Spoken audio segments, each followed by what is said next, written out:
महाभारत अनुशासन पर्व भाग 13। शांति पर्व के बाद महाभारत का अगला महत्वपूर्ण भाग आता है, अनुशासन पर्व। ये पर्व मुख्य रूप से भीष्म पितामह द्वारा दिए गए धर्म, दान, नीति और जीवन के आदर्श उपदेशों का वर्णन करता है। युद्ध समाप्त हो चुका था, लेकिन युधिष्ठिर के मन में अभी भी अनेक प्रश्न थे। वे एक आदर्श राजा और धर्मात्मा जीवन जीने का सही मार्ग जानना चाहते थे। तब श्री कृष्ण और पांडव पुनः भीष्म पितामह के पास गए, जो अभी भी शरशैया पर लेटे हुए थे। युधिष्ठिर के प्रश्न। युधिष्ठिर ने भीष्म से पूछा, सबसे बड़ा धर्म क्या है? मनुष्य को कैसे जीवन जीना चाहिए? दान का महत्व क्या है? कौन सा कर्म सबसे श्रेष्ठ है? सच्चा सुख और मोक्ष कैसे प्राप्त होता है? भीष्म ने धैर्यपूर्वक उनके सभी प्रश्नों का उत्तर दिया। दान का महत्व। अनुशासन पर्व में दान को अत्यंत महत्वपूर्ण बताया गया है। भीष्म ने कहा कि भूखे को भोजन देना सबसे बड़ा पुण्य है। जरूरतमंद की सहायता करना सच्चा धर्म है। दान हमेशा विनम्रता और श्रद्धा से करना चाहिए। उन्होंने ये भी बताया कि अहंकार से किया गया दान फल नहीं देता।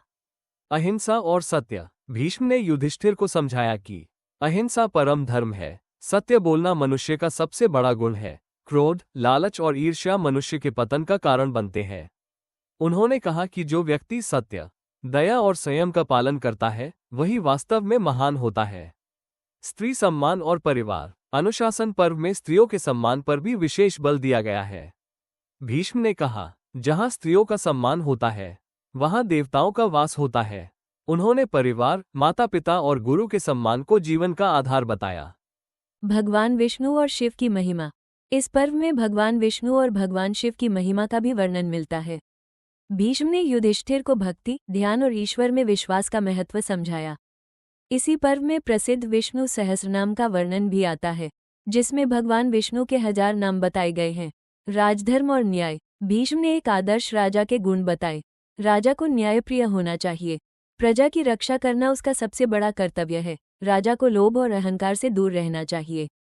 उन्होंने चेतावनी दी कि अन्यायी शासक का राज्य अधिक समय तक नहीं टिकता।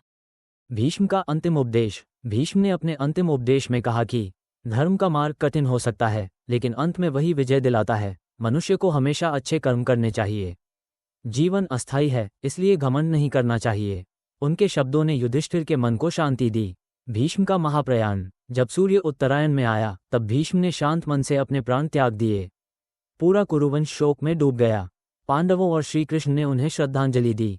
भीष्म का जीवन त्याग, वचन और धर्म का सबसे बड़ा उदाहरण माना जाता है। अनुशासन पर्व का महत्व। अनुशासन पर्व महाभारत का अत्यंत ज्ञानपूर्ण भाग है। ये पर्व हमें सिखाता है सत्य और दया का महत्व, दान और सेवा की महिमा, परिवार और समाज के प्रति कर्तव्य, धर्मपूर्ण जीवन जीने का मार्ग। ये केवल एक कहानी नहीं, बल्कि जीवन को सही दिशा देने वाला गहरा ज्ञान है।